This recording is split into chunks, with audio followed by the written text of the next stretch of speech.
No, no, no, no, no, don't do the bio again.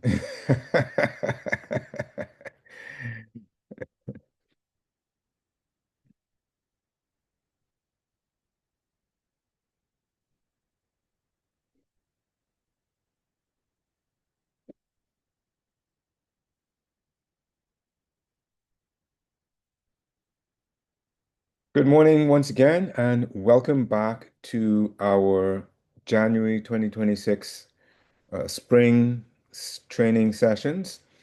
In this session, we're going to be looking at, and I'm going to change the title a little bit because the original title, when we were planning this from ages and ages and ages ago, we thought that we would be working today with Moodle 4.0.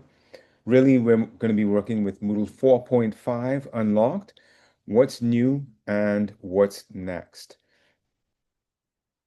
Many of you would have seen the circular that went around from the Department of, uh, from the Office of Technology Services, reminding that the upgrade was to take place. Today, I'm just going to be previewing that upgrade to show you what is the same and what is new. And I'm also going to show you a resource that we created for as a comparison, so that if people are not sure where things are, that provides an easy way to find what you're looking for using the comparison sheet. I'm also going to direct you to the introductory videos. They're linked in the OTS, in the OTS, um, in the OTS circular. So I will still show you where you can find it as well. Okay, good. So bef without any further ado, let me go ahead and share my screen. Let me just quickly admit these people in the. I don't think, do you have me as host? Oh, sorry. Yeah, let me do that quickly. I was wondering why you either you or Mrs. Not weren't admitting them. I forgot that I have She's to do trying that. to get in now. Yeah, I Okay. forgot that I have to do that for each class. When she comes in, please let me know so I can add her as a co-host as well. Okay, I will. Okay, excellent.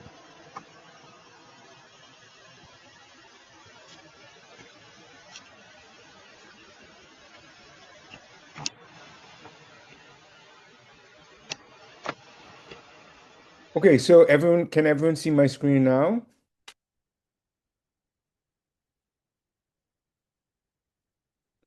Yes, just someone shout out if you can see my screen. Yes. Perfect. So what you're looking at is the new homepage of, well, not the actual homepage. This is a test site that we're using to ensure that everything is working as it should in the new Moodle platform.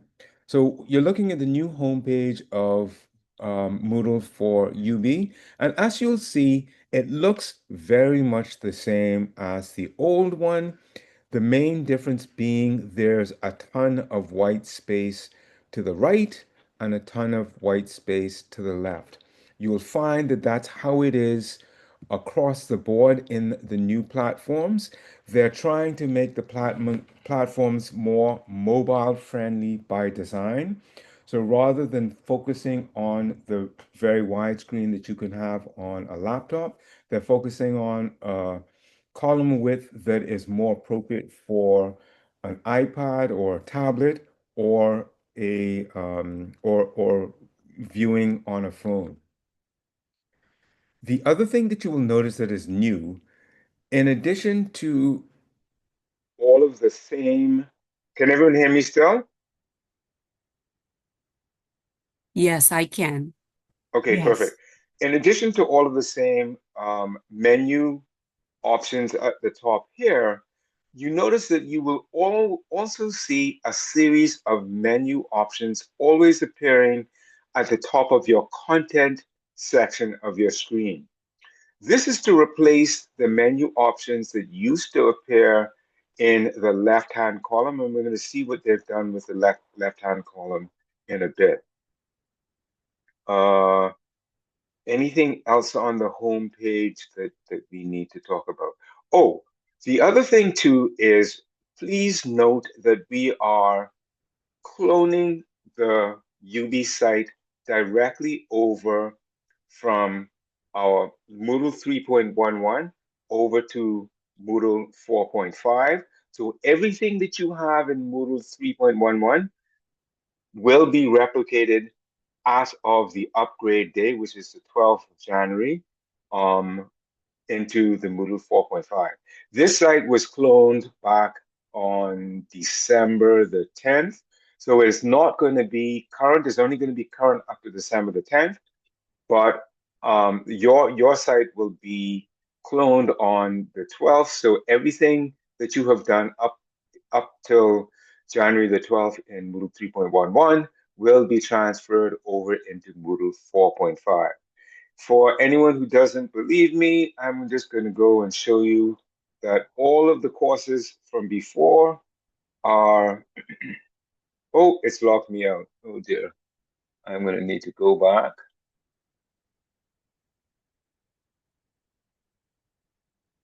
Okay, so, all right. Apologies for this.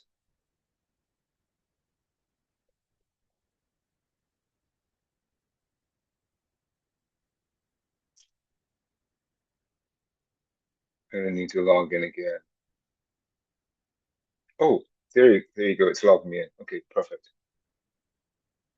Uh, Good. So as you can see, all of the courses, oh, I see what's happening. It's taking me to the courses page. I see. Okay, no worries.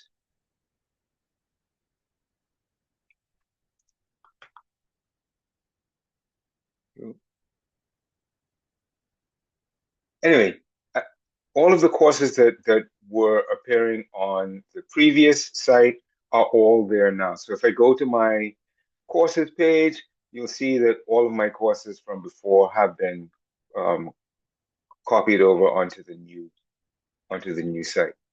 You'll notice though that there is this new tab here, My Courses. One of the challenges that people consistently found with the old dashboard, oh, where's my courses? I can't find my courses. And it would be because the settings were not necessarily correct, or they had so many courses that they were way down at the bottom of the page. What the new Moodle does is it separates out your dashboard from your courses. So on your dashboard, you still have recently accessed courses, but now there's an entirely new tab up at the top, so you can find all of your courses um, on that page separate apart from your dashboard. And again, it has the same toggle that you can see past courses, um, current courses, i.e. in progress courses, or future courses. Or if you want all of the courses, you can just click all. So that's the first change. Sorry, that's the second change that we're going to be noticing. One, the dashboard is separate from your courses, and you can just access one or the other by using the tabs up at the top. Everyone good with that? Fantastic. So quickly, just about the dashboard page. The dashboard is pretty much the same. You have your timeline at the top. I will probably take this Moodle Insights survey. By the way, thank you all of you who have filled in the Moodle Insights survey. If you haven't, I encourage you to please do so when you have a chance. You can access it either from uh, the link that I sent out earlier, or you can access it from your Moodle dashboard just by clicking the link. Again, as I said, the dashboard is similar to what you would have seen before. In the center here is the timeline up at the top of the page, and then just below it is any courses that you have recently accessed. One other difference is the calendar has been moved from the right column into the center content panel and appears just below your timeline and recently accessed courses. Please note you can customize the order of how these things appear. And that's where I'm going to introduce you to probably my favorite innovation in Moodle 4.5. The edit mode has been turned into a toggle switch that is always visible at the top of your screen. So remember how in the old days, when switch to course editing used to appear in the top right, but when you scroll up on your course, it would disappear? Notice now I can switch this on or off without having to scroll back up to the top of the page. It's always appearing. Now that I switch edit mode on, this will tell me that I can now move all of this stuff around so that if I want things to appear in a different order on my dashboard, I can. Good. Any questions so far?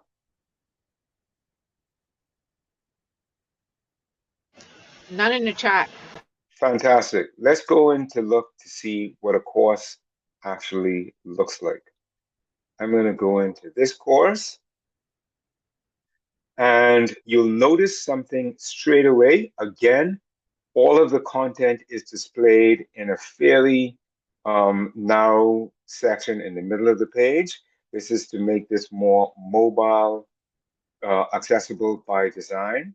But you'll notice also that you see three dots and dashes appearing in a little tab in the left-hand column. If I click this, now you'll see that this opens strictly to a course index. In the past, there was a course index, it was course settings, participants, grades, everything else. No longer. Now this is only the course index that will appear in the left-hand column. You can close it by clicking the X, open it by clicking the tab. And again, you can expand any of these sections just by clicking the little arrow next to the topic heading for that particular unit. So if I click the arrow here, it gives me all of the different content in that particular course section. Good. Any questions about the course index? No, but we have two in the chat, two persons inquiring about is there an increase in the upload limit? Or are we still restricted to 100 megabytes? I think it's 150, or maybe it's even 200. But the short answer to that question is no. There is no change to that. If you do have large files that need to be uploaded, and there's a reason for that, and it's a bandwidth issue on the host side. They do have a facility that will enable us to upload large files much more quickly. So that if you have a need to upload larger files, just let us know and we can facilitate that for you. And was there another question? No, they both had the same. Well, this one is this. All right. The person whose name Charnel Cox Robinson, I would really appreciate it if you could help me in renaming your device, please. But Charnel Cox Robinson is saying, can you quickly go through the course setup best practices, especially given the info yesterday and today about using HTML formatted text and not PDF? Excellent. That's an excellent question. I'm going to hold off on that right now and ask you to please come out and attend the first session after lunch that Mrs. Robinson is going to be hosting. That is exactly the topic of her session at that point. And you'll be covering those sort of issues, correct, Mrs. Robinson? Something like it, but you'll be on the call, so be straight.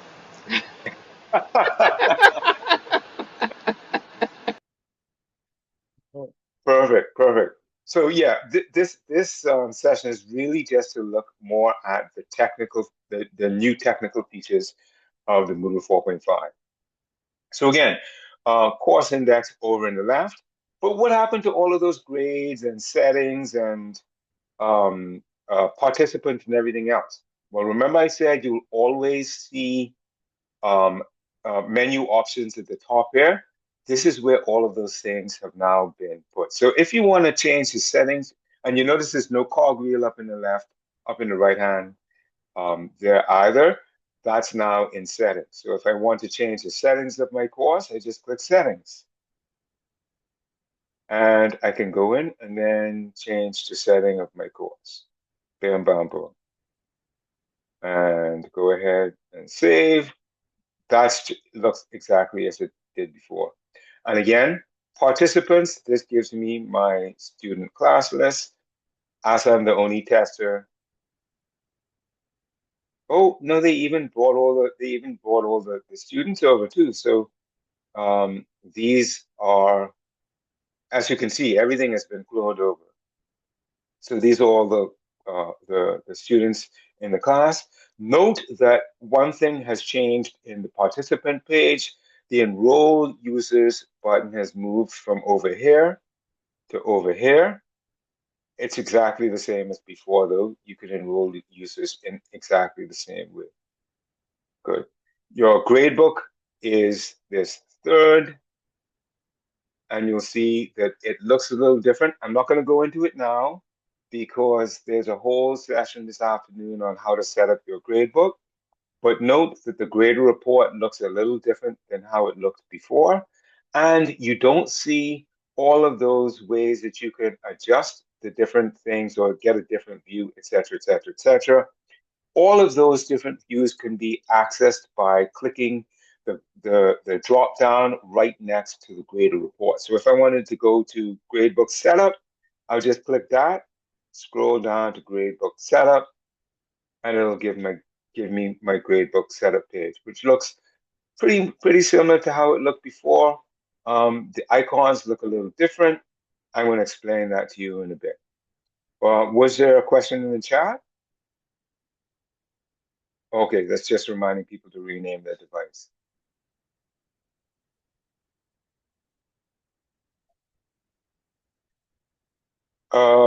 Good. Okay, so now this is something that's somewhat new. This is where you can access the different reports that are available to you. Things like how many activities have been completed, what the course participation is like, and then of course you all are familiar with the logs of the course. And then finally, in this last drop down, these are just additional things like your question bank, course completion, badges, competencies. We're going to talk about the content bank in a little bit, filters, all of the things that used to appear on the settings cogwheel previously. Please note the one thing that you will always want to use in this more is your course reuse. Course reuse refers to everything to do about copying, importing, exporting, backing up, restoring your course. So if I click on course reuse, this is where you do all of these things for your course. Please, please, please, if you go to course reuse, please do not click the reset button. The reset button clears all the student data from your course. This is for when you want to use a course in a new semester and you're using the same course shell that you use from semester to semester to semester. We avoid doing that here at UB for this exact same reason. We don't want people to overwrite data from previous semesters. Uh, that reset button is in that use case scenario that I just described, where you use the same core shell over and over and over. That is when you would use the reset button. Please, please, please don't click the reset button. Good. Back to the course. Any questions so far? Everything looks pretty easy and straightforward. This transition is going to be easier than I thought. Now, some of you may be asking, what happened to all of my blocks in the right-hand column? They're still there. The only thing they are hidden by default, and they can be accessed by opening the block drawer by clicking this arrow here. Once I click it, I'll see that all the blocks that I used to have in my previous course are still right there. They're just hidden behind the block drawer. So by default, these are both collapsed. If you want to open them, just click the block drawer for the right-hand column or the course index for the left-hand column. What about announcement and forums? How do I orchestrate that in the upgraded version? Everything is still there exactly the same as before. The trick is now the new Moodle 4.5 has introduced a new feature whereby on the course homepage, by default, all topics are now collapsible. What do I mean by that?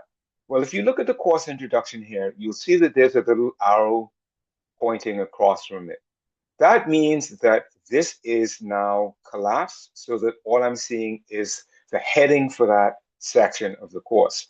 If I click the arrow, that entire section is now expanded, and you can see all of the content that is appearing in that particular section of the course.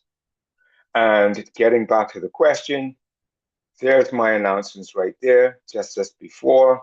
If I click on it, you'll see that it looks almost exactly the same as it did earlier.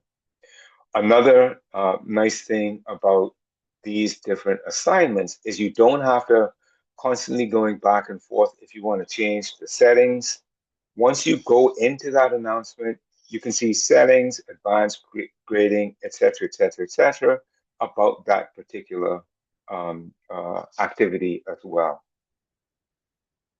Note that this breadcrumb remains the same, but a neat new trick is that if I now click, instead of going back to the main course homepage, if I click the breadcrumb of course introduction, now it's just going to take me to the course introduction and not show me any of the other sections.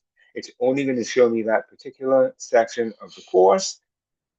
If I need to see all of the other sections, I can just go and click the course as a whole. Professor Moss, did that answer your question? Yes, thank you. Thank you, Perfect, Dr. Beck. perfect. Now, note that you're going to be given an opportunity to collapse all of your course headings so that now I can only see my course topics, or I can expand all of them. So now it appears as your Moodle course used to appear, with all the topics following one behind the other. I find for me, this is a really, really, really helpful tool because it allows me to focus on just the unit that I'm either building or the unit that I'm presently teaching in. Students are able to do this as well. So for them, they can also do the same. They can just focus on the unit they're focusing on, or they can choose to have them all expanded or closed. Go ahead, Mrs. Robinson. I was wondering if you could, because I think, I don't know if you did it already, if you could turn editing on. Is the activity chooser still in the list on the main page as a faculty, or is So it someplace else? get into that in a Okay. second. Didn't get there yet. I just want to make sure everyone is comfortable navigating around the course homepage before we go out, before we actually go to building content. Everyone's comfortable so far? Okay, excellent. Yes, I'm just going to go ahead and expand all because what I want to show you now is that this is something that looks somewhat different.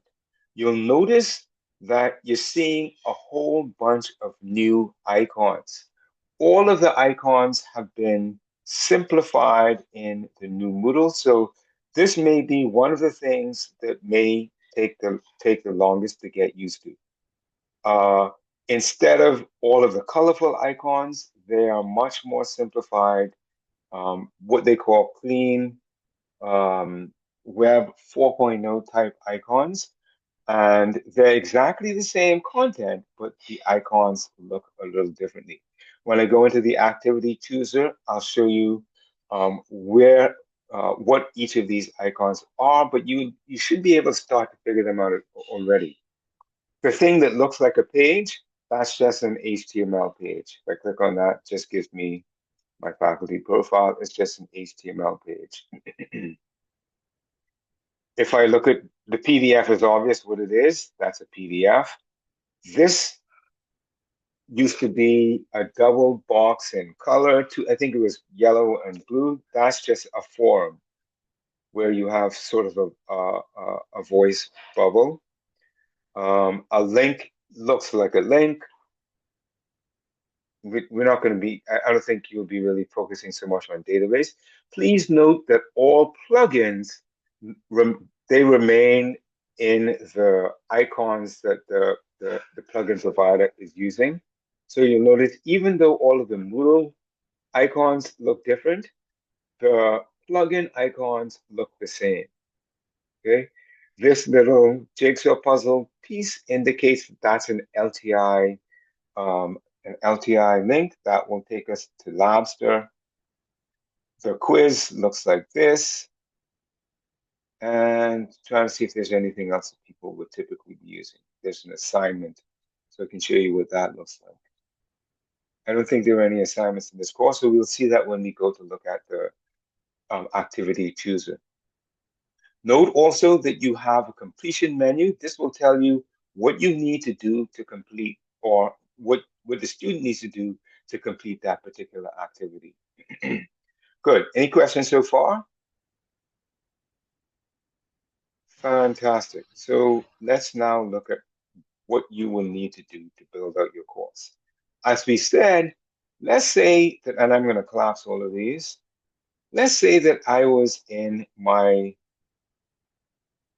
privacy online unit 6, but I wanted to add some content to this. Note right now I just have a quiz, and this should be no longer proposed. This is now an actual policy, and the Bahamas data protection. I want some more content in this particular section. I don't have to go back up to the top of the screen.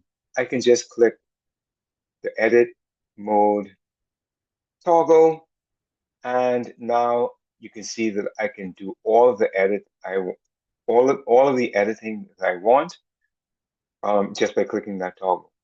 Note that additional editing privileges have been added to the home page. So remember before, when you would add restrictions to your course, you can now edit those restrictions directly from your course homepage if you'd like. So for example, I have this particular restriction set on this, accessing this PDF. I can go in and change that if I like, if I want to make sure that that either is not there, or I want to add a restriction or whatever else. I can do that directly from my course homepage.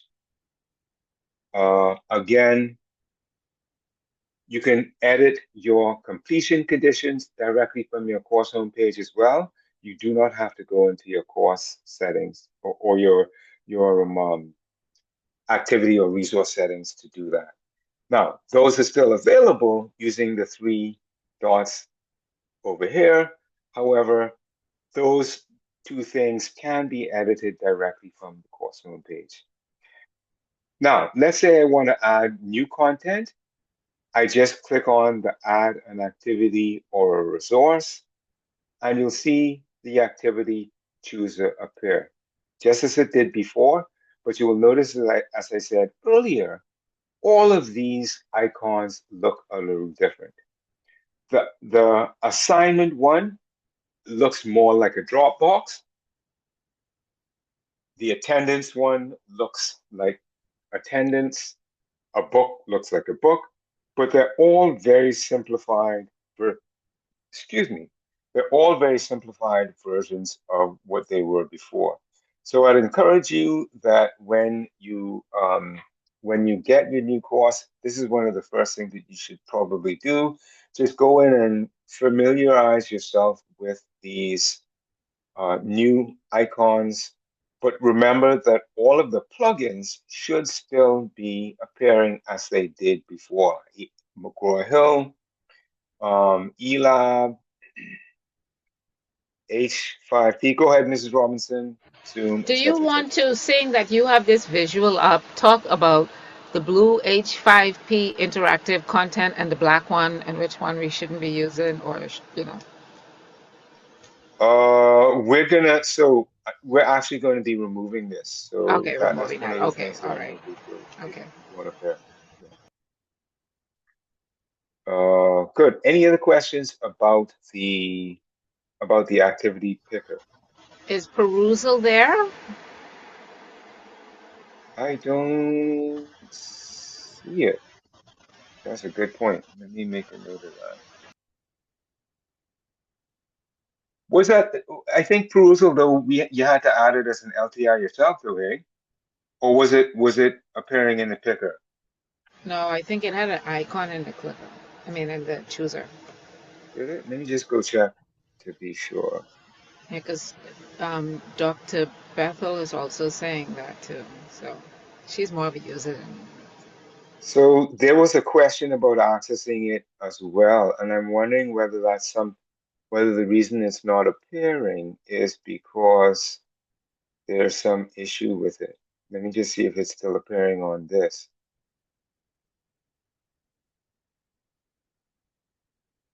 Do, do, do, do, do, do.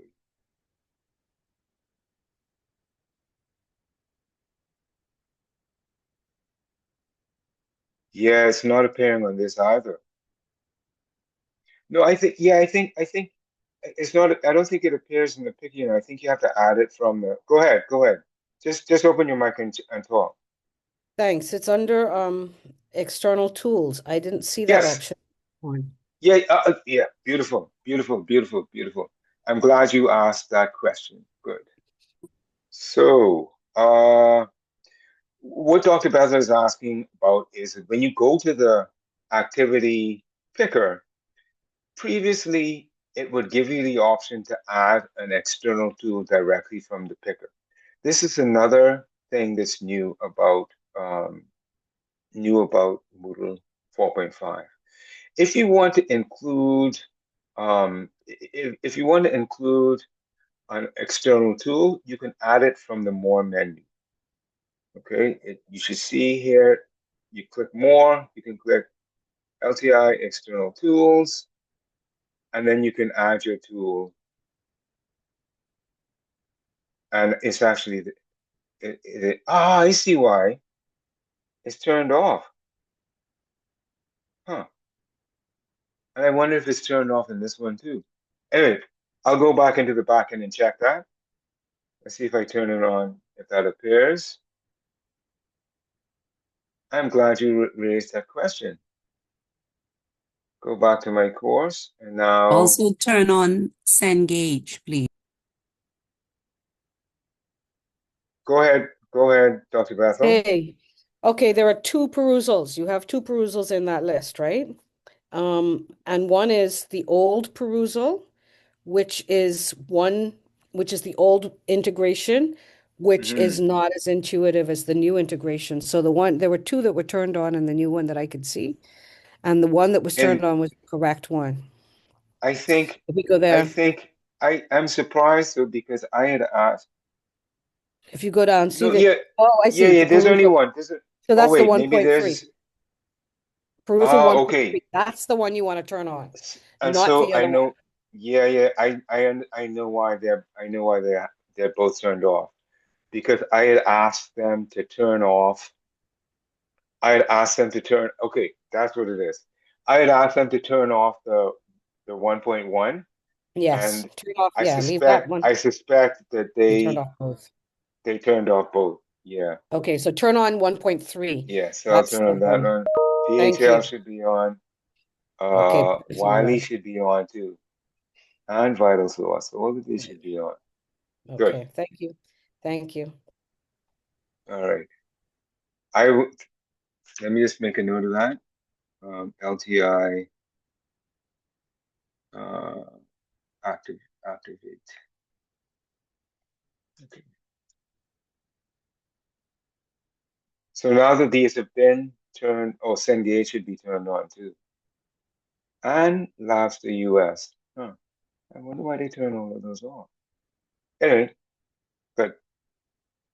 OMC, yeah, that should be on as well. Good, good, good. So if I go back to my course, now that I've turned all of those on, when I go to my add an activity or a resource, I should see all of those different things that we have just turned on. Okay. And what I'll do is I'll follow up on the question that you asked to the Crucial people. It looks like that's an open LMS thing on this end. I don't think I have the permissions to turn that on from um, from the website over here. I don't think that I'll just really check it really quickly. I don't think I can turn that on. Site administration. No, I don't have those. I don't have those permission in this platform. Okay, good. I'll make a note of it to ask them to turn that off for you. Good. Any other questions about the activity picker?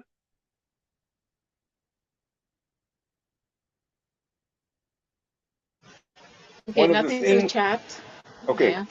one of the first things that people will need to, or that people may be interested in, is to see how quizzes um, are differing than they were before. So all of this is the same in terms of setting up the quiz. Well, pretty much the same. What's different, I'm going to cancel that, is that you can access your question bank directly from the course homepage. So I can just click my question bank and I'll see all of my different questions appearing uh, on the for the course appearing on the question homepage. Note that wherever you are and where you click that more sign, it's going to give you the question bank for that particular part of the course. So if I click this here, also show, or if I unclick that, I don't want to, I want to have all of my questions.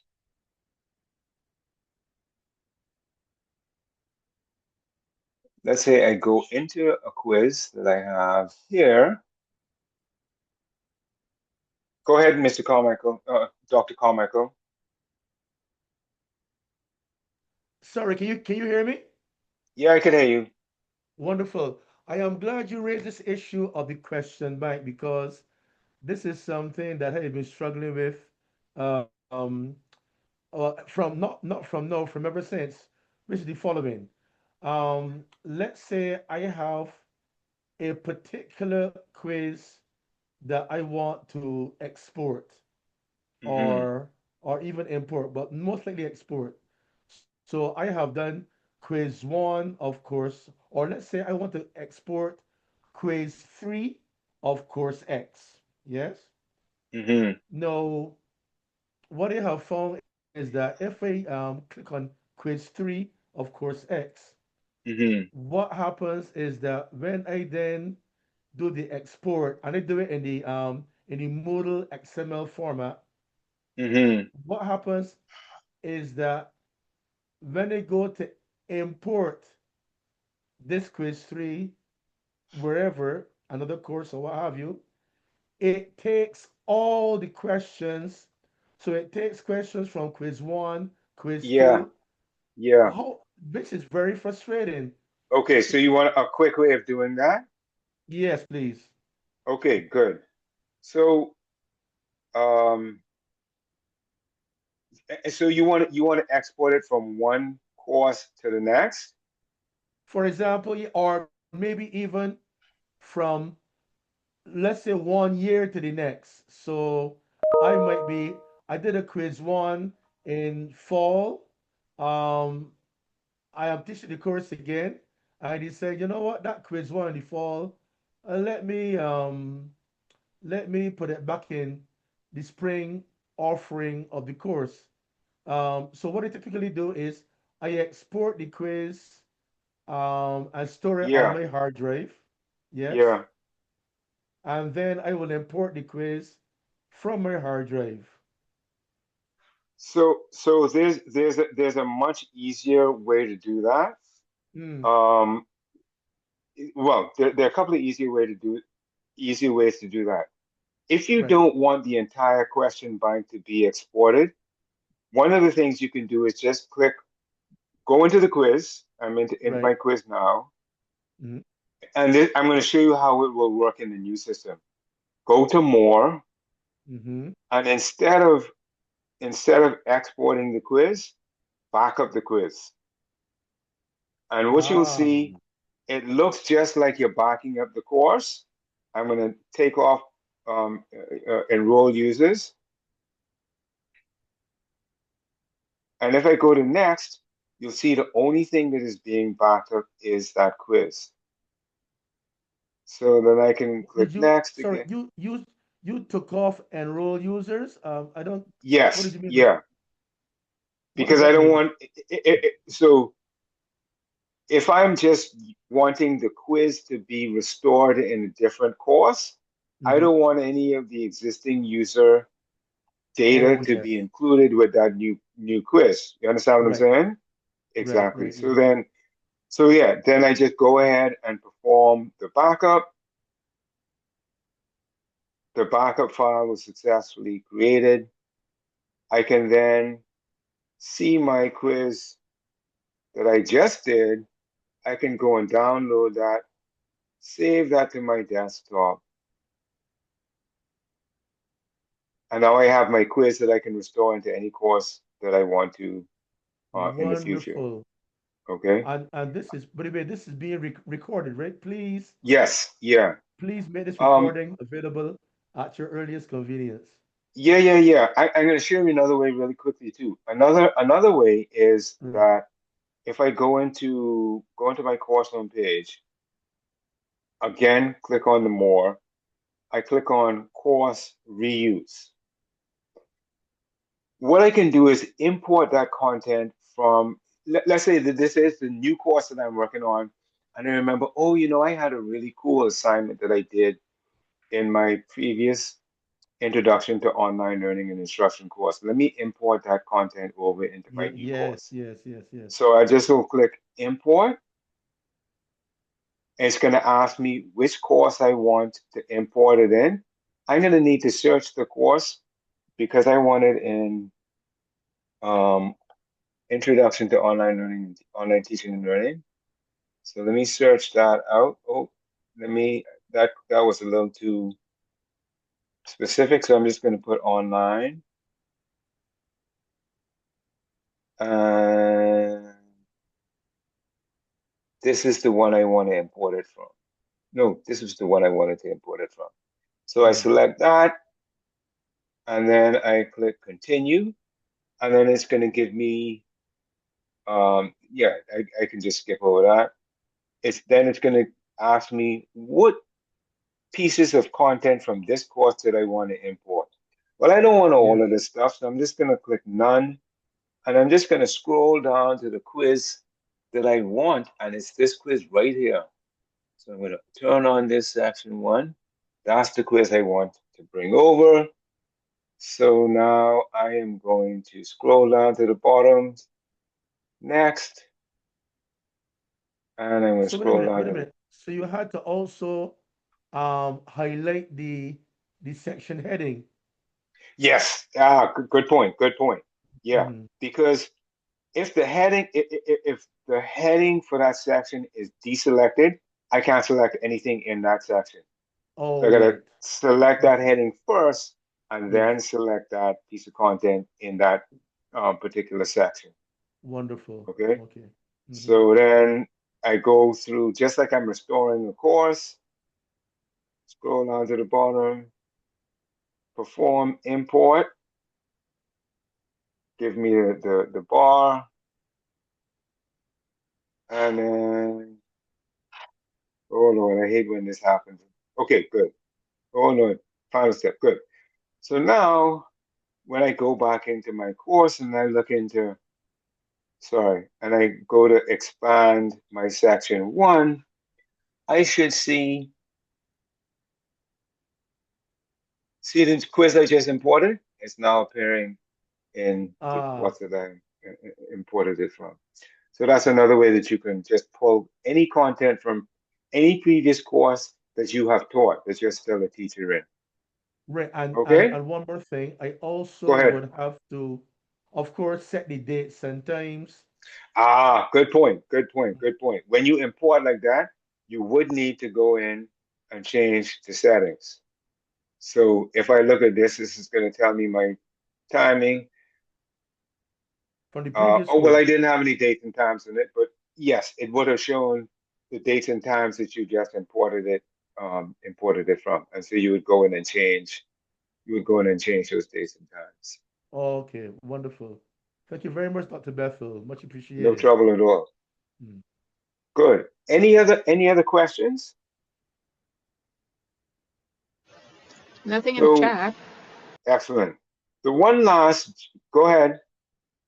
So I have a question regarding when we are going to be transferring, when the new Moodle 4.0 is going to be live, because I have already started setting up my classes in the old Moodle, and I'm not fully finished, but I am 4.5. Okay.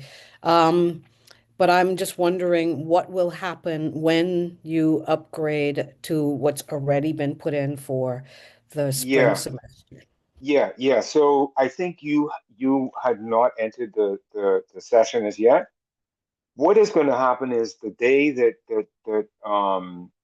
the upgrade is going to take place, whatever was done in Moodle 3.11 will be cloned into the new section. So what you're looking at here is the site that was cloned from December. I think they set this up on December the 10th or December the 9th or something like that. So this is not the current course. This is only current as of December the 9th. However, when the upgrade is going to upgrade takes place, they will clone whatever is up to date as of January the 12th, and then switch all of that content over to the new site. So that anything that was done prior to January 12th at 4 a.m. will reappear on the new site January 12th, 10 a.m. Note that I said between 4 a.m. and 10 a.m. Oh dear, what did I do? Between 10 a.m. and 4 a.m., you will not be able to access your Moodle course because that is when the cloning will be taking place. Okay? Thank you. If anyone is nervous about the course that they're building, please feel free to take a backup of your course. If you feel like just in case you want to make sure you have the work that you did on this current course, and then you can upload it to the new section.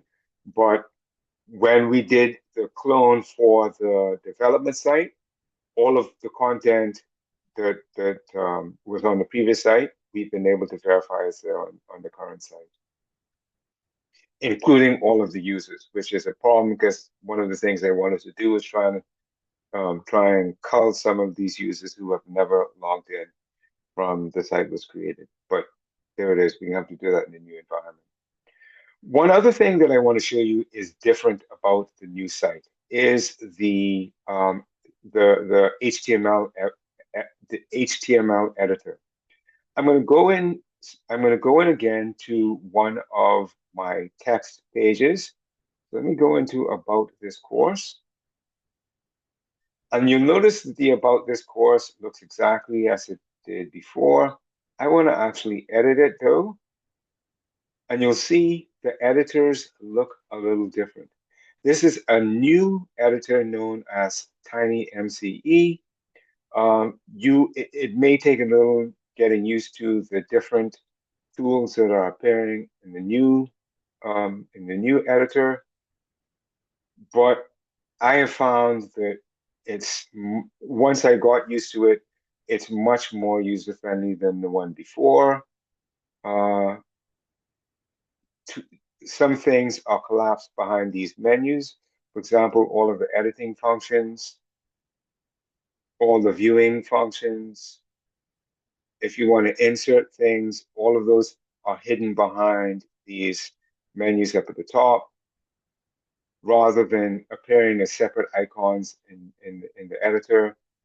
So that if you're not sure of anything, you can always get the tools directly from these menu items up at the top of the editor. Go ahead, Mrs. Robinson. One of the things I wanted to say is that because in the session that I'm going to be looking at the editor, but obviously it's slightly different because when it comes to headings, because you want to use Yeah. appropriate Okay. headings H1, H2, Excellent. H3, but Yeah, yeah, yeah, in the yeah, yeah, old yeah. Moodle it don't have H1, H2, H3. It have large, medium, and Yeah. so you may want to I guess when we get to that point, I don't know, show what it is because I do believe it changes from Uh, I think that that's medium, actually large. I no, I think that that's still the same. I think that's an HTML. Oh no, No, no, same. Yeah. So they they do have say it as headings. heading three. Yeah, Yeah, they so have. so So in general, large is heading three, medium is heading four, and small is heading five. That's just an HTML convention. I'm not sure why they don't use heading one or heading two, but these would be compared to heading one, heading two, heading three. so it'll be slightly different when I talk about it, but Yeah, yeah. yeah, But just yeah. what you can do is mention that head, heading large is the same thing as heading three. Three. Heading medium is heading four. Just remember, it starts at heading three. Right. In the Moodle editor. That's a Okay. great point. That's a great point. Yeah. Good. Any other questions? We're coming to the end of our time.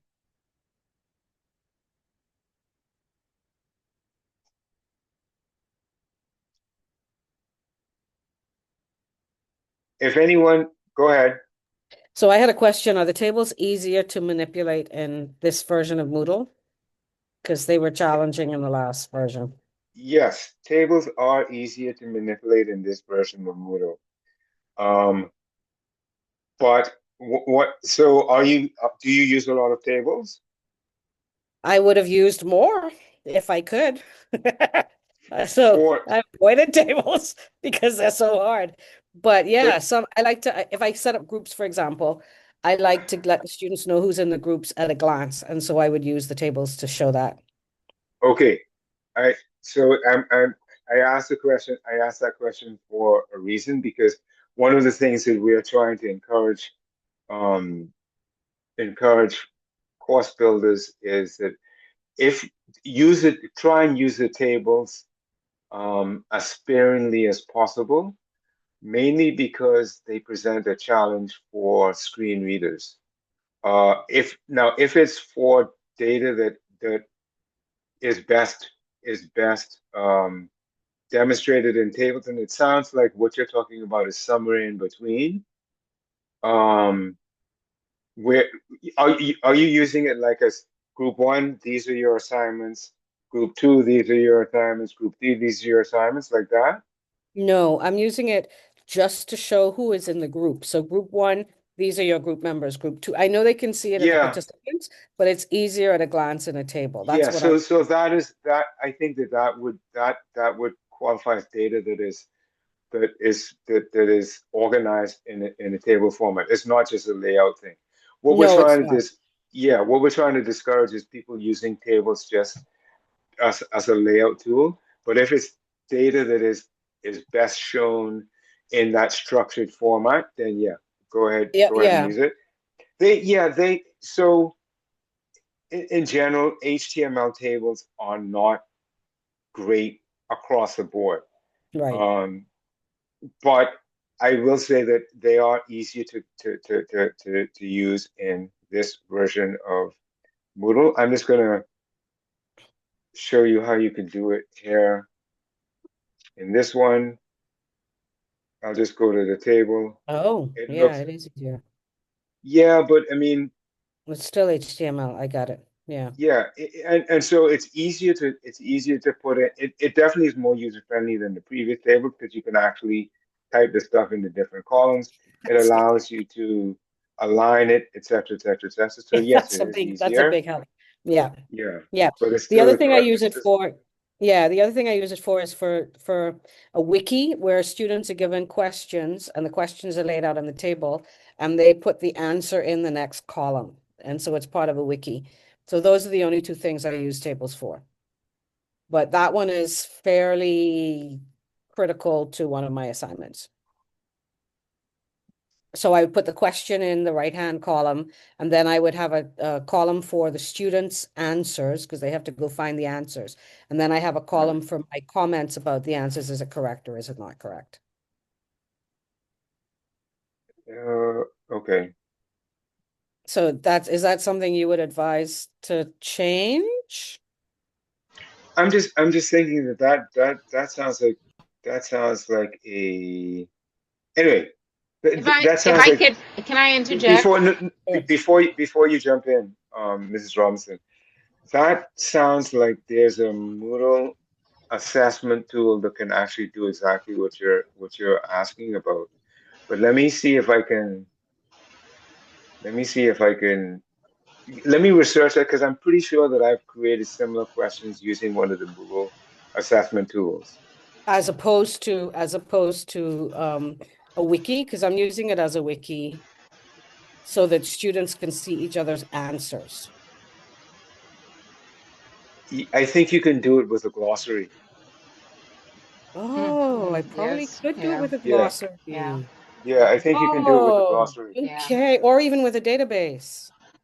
I would not advise doing it with a database. That's Okay, just too fine. too too much But I too could time possibly do it as a consuming. glossary. Okay. Yeah, All right. Let me see what I could do yeah, with that. All right. Thank you. yeah.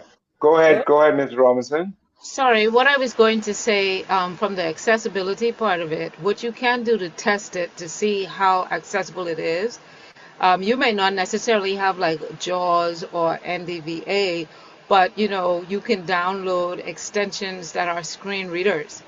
And so if you download a screen reader, because some students may choose to want to read the text, I mean, have the text read aloud to them.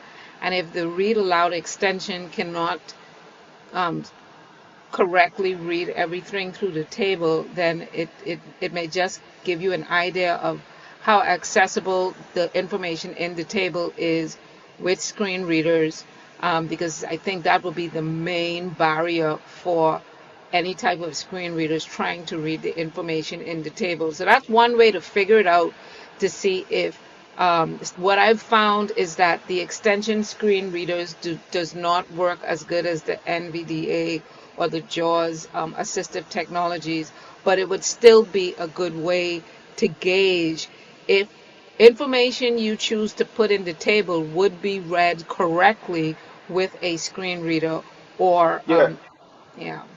yeah. So just to clarify, the screen readers will read the information in the table, but the issue is that if you're using it as a if you I'll give you an example.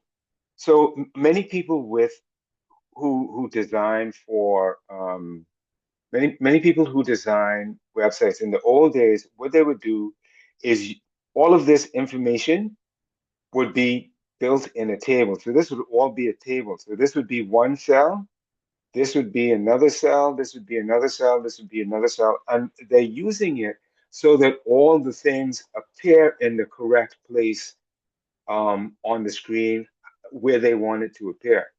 A screen reader will read this, but the thing is, a screen reader will always read the table going from A1 to B1 to C1, A2, B2, C2. So all of this information then in a screen reader becomes unintelligible because this data is not meant to be delivered as a table. It's this you're using it just to divide the screen up into separate areas. And so now the screen reader is going to read flexible learning, accessible and affordable, easy access, can't afford to travel to school, no problem. And it's just going to be the first paragraph. So that's why we say that if you are using a table for structured data, that's fine because the screen reader will read that data and it will be a predictable format. So it will read this as the heading for column one, heading for column two, heading for column three, first data point in column one, first data point in column two, first data point in column three. That makes sense. And so you can use the table for that sort of thing. But if you're using it just to arrange stuff on the screen, then it can be problematic. Go ahead. There's a question in the chat. No, she was just saying that would be fine with the question answer table because Yeah, yeah, each row deals with the same question, but I will still explore the yeah, glossary. yeah. No. I that's why I'm saying I think it probably could work, but I think that from what you're saying, the glossary is actually sounds like a tool that is purpose built for what you're trying to do. Because the glossary is actually a wiki, but for that specific purpose. But I mean, if you find it easier to do it with the table, that's fine too. Good. Any other questions before we wrap up?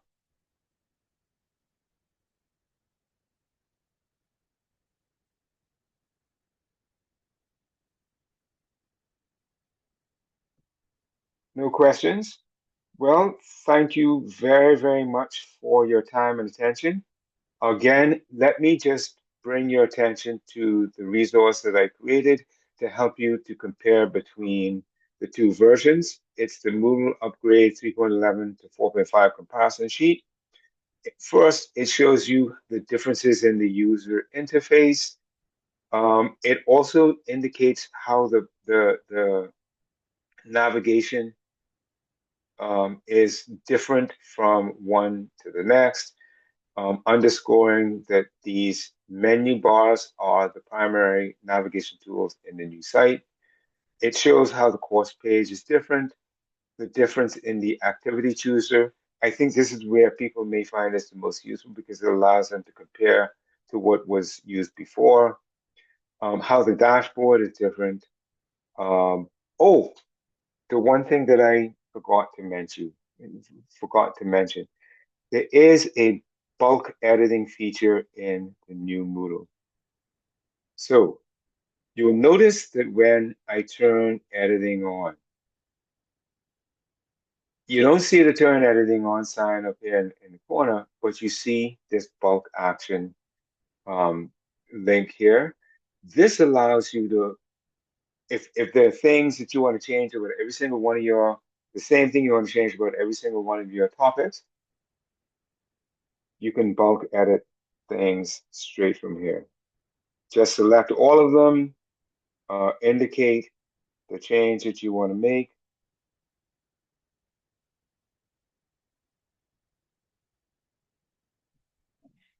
And then, oh, oh Lord, my bar is down at the bottom here. Let me see if I can move this. Okay. Then down at the bottom here, you can move that stuff, you can duplicate that stuff, you can make that stuff unavailable, whatever the case might be. I'm gonna deselect all of those things. So that's another new feature. You can edit a ton of your activity and resources all at once. Good. Any other questions before we go? Dr. Bethel, where can I get the recording of this session? Yeah, we will be sharing this with everybody who is in the session. Yes.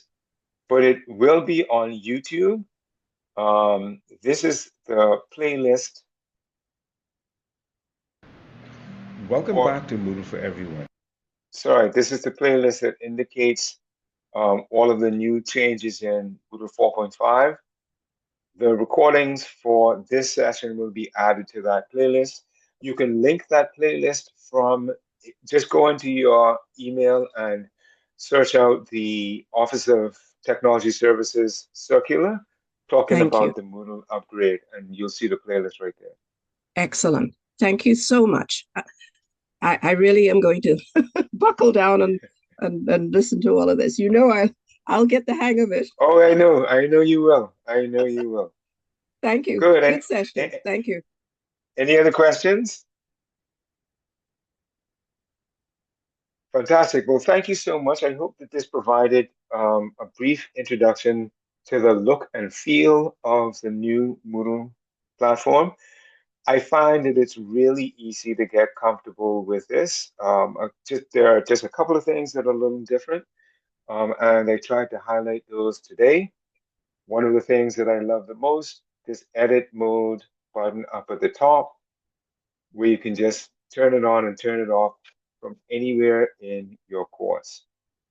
If anyone has any questions about this or wants to take a quick peek at the new platform, just send me an email and we'll see whether um, we can get people onto the test platform to try things out. I'm going to stop sharing now. Dr. Please Bethel, remember, sorry, can I say something before you wrap up, please? yeah, Um, before you say that, though, I just want to okay. remind everyone to please fill out the evaluation form. The link is in the chat. And then go ahead, Mrs. Robinson. Sorry, thank you. I just wanted to invite you guys to the next Moodle session, which is going to be a lot hands-on. So it's going to be a not plug and play, but a watch and do. So you're going to be able to you're going to have to be able to access your Moodle course as we try to practice some basic course design principles um, in the next session after lunch. So if you're coming, come prepared to do. As we try to figure some things out. Unfortunately, we'll be working in the old 4.0. That's what it is, Dr. Bethel? 3.11. 3.3, 3.11. We'll be working in 3.11. And so, everything that you do will transfer over, but it's not going to be the same look and feel as 4.5. But we'll still get the hang of it, whatever we're supposed to be doing, to master the design principles somewhat to carry over. Okay? Would you remind us of the time, please? That would be. So the time is scheduled for 1 o'clock. Yeah. Mrs. Robinson, you want to keep it at that time and shorten the lunch break? Um, if we could say, yeah, we could do that. It's 12, Or you want to say 12:28. 1:10? Let's say 1:10. Give persons time Okay. to eat slowly, right? I just going to go rush my lunch now. So we can So we 1:10. can 1:10. Yeah. 1:10, everyone. Thank you so much, everyone, again. And we will see you all back at the same link, 1:10, for how to build an accessible and engaging course. Thanks again. Take care. Fill out the evaluation form, please. Click the link before I sign off.